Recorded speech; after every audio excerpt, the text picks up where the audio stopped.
filhas, no Evangelho segundo Mateus, no capítulo de número 18. Mateus, capítulo 18, verso 1.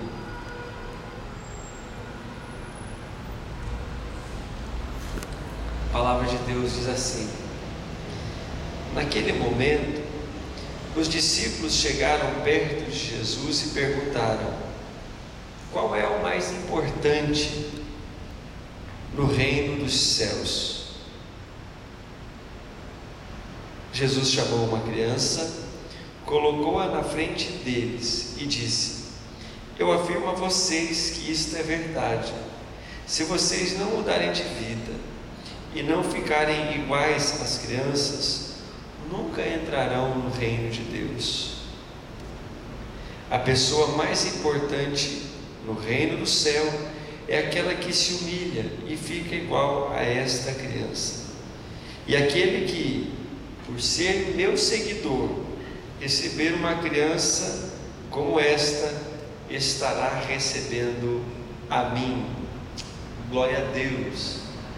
Eu quero lembrar, antes de conversarmos sobre esse texto de Mateus 18, versículo 1, quero lembrar de mais dois outros versículos, um que está no livro de Lamentações, do profeta Jeremias, capítulo 23, capítulo 3, né? Só tem 4 capítulos, não pode ser o capítulo 23.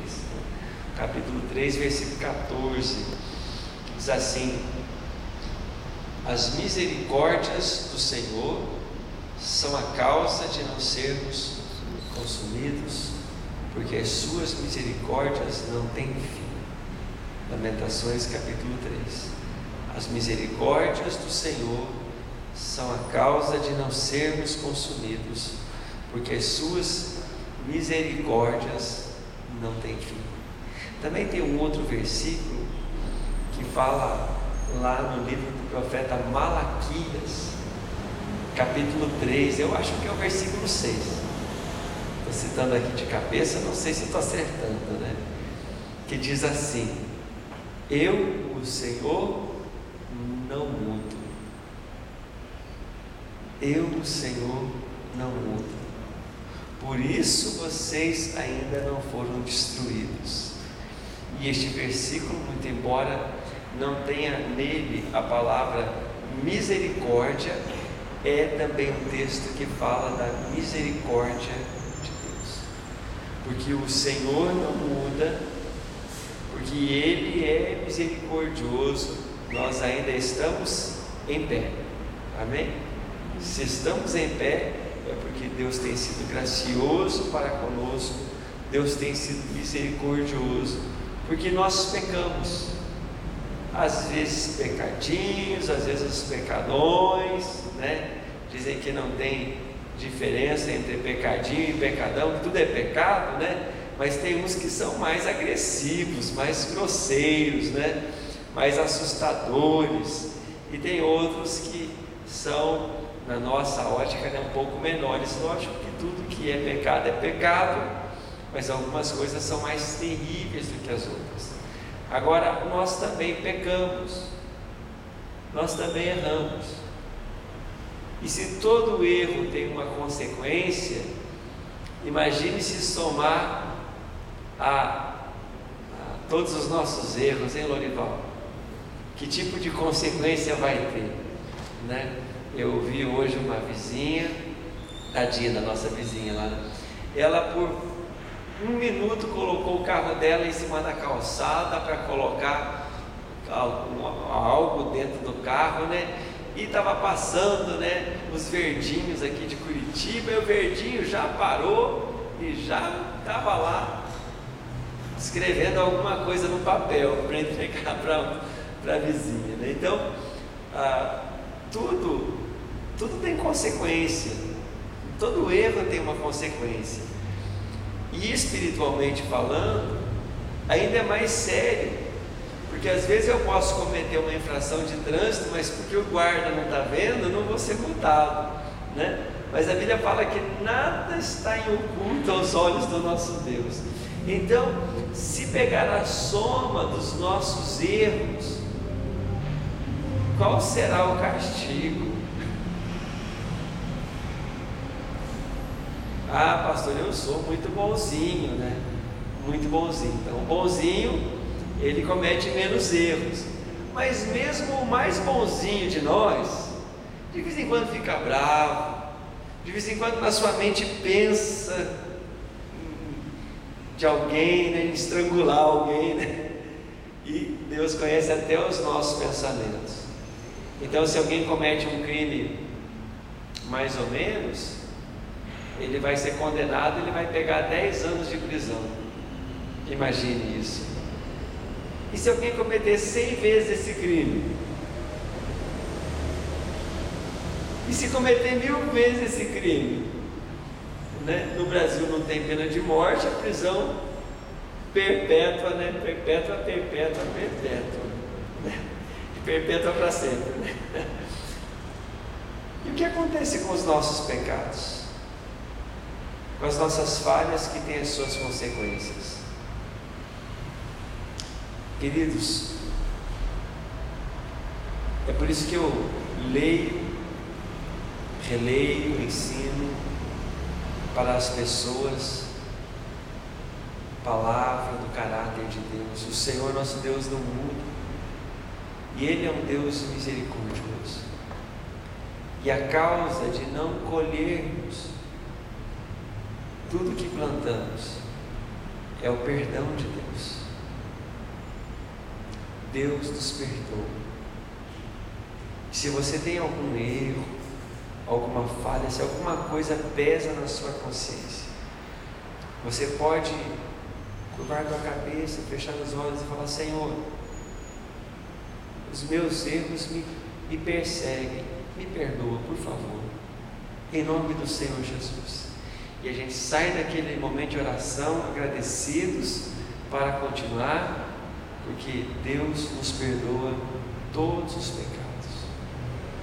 Quando os discípulos chegam para conversar com Jesus, e a conversa aqui dizia a respeito a quem no reino dos céus seria o grande, seria mais poderoso do que os outros. Jesus chama uma criança, coloca essa criança no seu colo e fala assim: é assim. Aliás, não é só assim para ser grande aos olhos de Deus, mas é assim para entrar no próprio reino de Deus. As pessoas precisam, no seu coração e nas suas intenções, serem crianças. Romanos capítulo 16, verso 19, fala que nós devemos ser excelentes para o bem e inocentes para o mal. Ser excelentes para aquilo que é bom e inocentes para aquilo que é malicioso, para aquilo que é mal, para aquilo que tem duplo sentido. E o que significa isso no ensino de Jesus em Mateus 18? As crianças, estas preciosidades, 2, 3, 4 anos, elas carregam consigo uma inocência que nós precisamos alcançar pela graça do Senhor. Algumas coisas que as crianças nos ensinam, nós precisamos colocar em prática em nossas vidas. Por exemplo, por mais que uma criança brigue com a outra por causa de um brinquedo, por causa de uma brincadeira, de uma preferência, de alguma coisa de comer, em alguns instantes essas crianças estão de bem, estão juntas de novo. E daí os pais que entram na briga para separar as crianças ficam brigados o resto da vida. Mas as crianças já estão brincando de novo. Quando Jesus fala assim que nós devemos ser como as crianças, nós devemos ser rápidos para perdoar. e para continuar. Então, como as crianças, nós precisamos ser inocentes. Como as crianças, nós precisamos ser rápidos para perdoar. Como as crianças, nós precisamos ser puros de coração. Puros de coração. Nós precisamos deixar que o Espírito Santo transforme o nosso interior. E sabe como isso acontece? Pela ação da misericórdia de Deus. Porque nós não conseguimos, pelo nosso próprio esforço, nos tornarmos puros, inocentes e perdoadores como as crianças são. Você tem uma causa que você quer buscar diante do Senhor e você quer que Deus te atenda, nós vamos orar pela causa que você tem. Mas antes de colocar os seus pedidos diante do Senhor, coloque o seu coração e diga: Senhor, antes de atender os meus pedidos, faz um milagre na minha vida. E é nesta direção, nesse sentido, que eu quero convidar a igreja a orar nesta tarde de esperança, em nome do Senhor Jesus. Você pode ficar em pé, feche os teus olhos, baixe a tua cabeça, em nome do Senhor Jesus. A pessoa mais importante no reino do céu é aquela que se humilha e fica igual a esta criança. Coloque a mão no seu coração e peça que Deus produza um milagre na sua vida. Querido Deus, nosso Pai de amor, há tantas razões pelas quais buscamos a Tua face, ansiamos a Tua presença.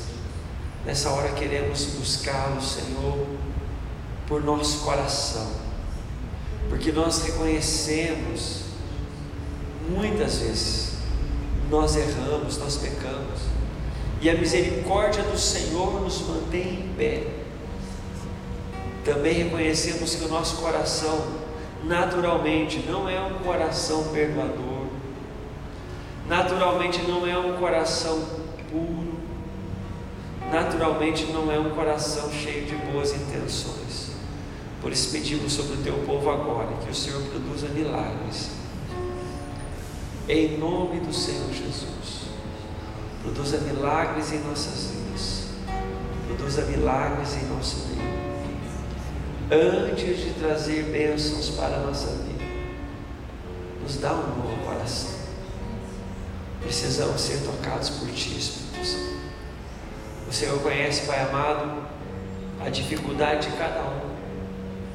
Se alguém está vivendo, Pai amado, dias em que está difícil de perdoar, dá um coração novo, um coração renovado, e traga a cura que vem, Senhor, por meio de um coração perdoador. Se alguém, Pai querido, está assim como a Tua palavra fala, com olhos maus, que não tem pureza nas suas ações, faz milagre agora, querido Deus, e dá aos Teus filhos e filhas um coração purificado, um coração transformado. Nós nos deleitamos na Tua presença, pois sabemos que na Tua presença o Senhor transforma as nossas ações, as nossas atitudes. Pai de amor, eu oro também pedindo que o Senhor nos dê pureza em nossas intenções. Nosso coração está diante de Ti aberto, o nosso coração está diante de Ti exposto. O Senhor conhece o acúmulo dos nossos erros, os erros que se repetem.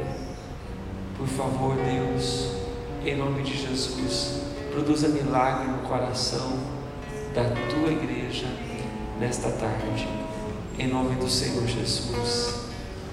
Amém. Graças a Deus. Quero pedir que a irmã Lígia traga aqui para a gente